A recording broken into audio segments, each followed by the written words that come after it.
देख रहे हैं महा इंडिया न्यूज, खबर वही जो हो सही।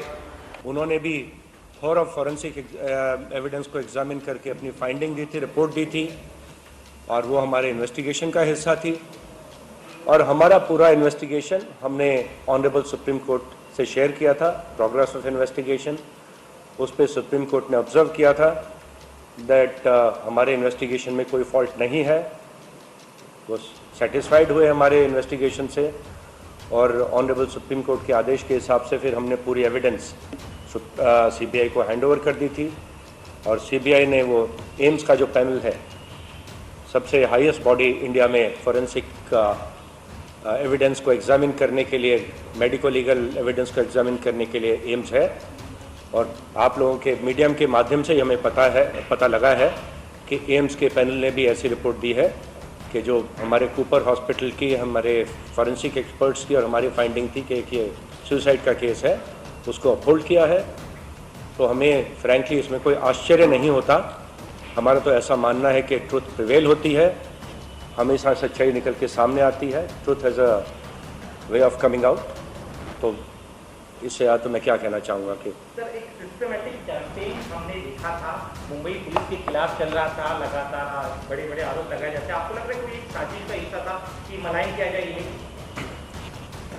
एक कैंपेन, मोटिवेटेड कैंपेन कुछ वेस्टेड इंटरेस्ट द्वारा अवश्य चलाया गया, ना केवल हमारे इन्वेस्टिगेशन को डिस्क्रेडिट करने के लिए बल्कि पूरे मुंबई पुलिस को डिस्क्रेडिट करने के लिए।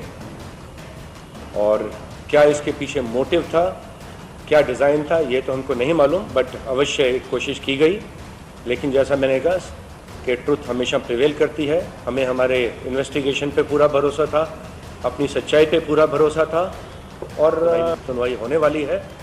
एंड हमें विश्वास है कि हाईकोर्ट भी अवश्य ही प्रॉपर उसमें से निष्कर्ष निकाल के जो भी आदेश होगा इस प्रकार के लोगों को देगी, और जो भी कार्रवाई की आदेश ऑनरेबल हाई कोर्ट देगा उस हिसाब से कार्रवाई भी की जाएगी। सर, पीड़ित परिवार मतलब सुशांत का परिवार था, उनको लेके काफी, उनका भी ये कहते हैं कि मुंबई पुलिस को उस समय सहयोग नहीं दिया, जबकि आप कह रहे थे कि आप लोग एफआईआर लेकर ही आए। अब चूंकि एक चीज साफ हुई हत्या की सॉरी नहीं, आप कह रहे हैं कि आप लोग की दलीलें सही थी, तो उनके परिवार को कुछ कहना चाहिए मुंबई पुलिस की तरफ से? मैं यही कहना चाहूँगा कि 14 जून को ये घटना हुई थी, सुशांत सिंह राजपूत की मौत की जो घटना थी।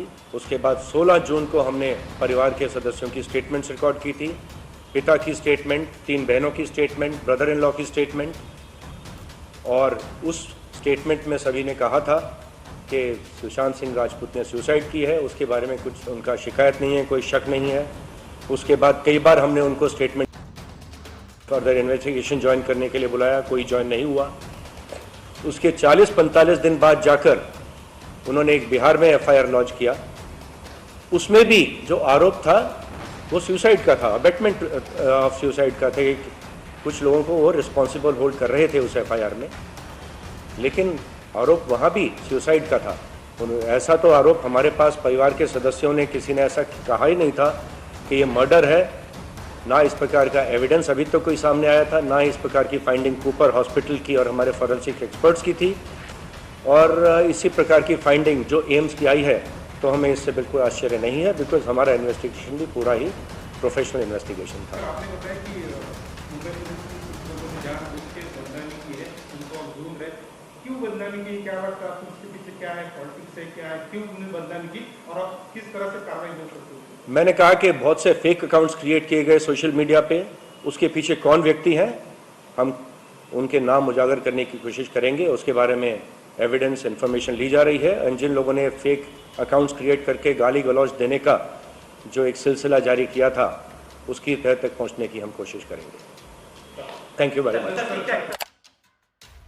Subscribe and press bell icon to get daily updates.